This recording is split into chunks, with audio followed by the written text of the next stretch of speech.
higit isang linggo pa bago pagsalubong sa bagong taon, abay tumaas na raw po ang presyo ng ilang uri ng paputok sa Bukawi, Bulacan.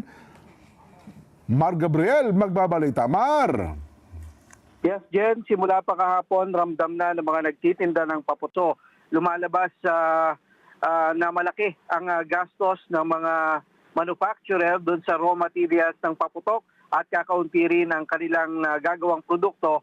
Nando, yung mga tindahan ng paputok dyan sa Bukawi. Layon niya na masiguro na nasusunod ang mga umiiral na regulasyon sa pagbebenta ng paputok ngayong holiday season at sa nalalapit na bagong taon. Nais din nilang mga tiyak na walang mga iligal na paputok ang ibinebenta sa publiko na kadalasang sanhi ng aksidente.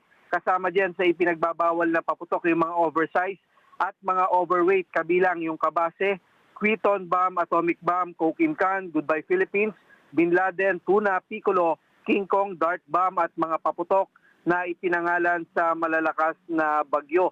Base sa batas, hindi dapat lalagpas sa 0.2 grams o 1/3 teaspoon ang laman na pulbura ng isang paputok, habang ang nitsa hindi dapat bababa sa 3 segundo at hindi naman lalagpas sa 6 na segundo. Jen? Salamat na marami si Mar Gabriel po, nakatutok dyan sa Campo Crame. Ako, pinakamabuti.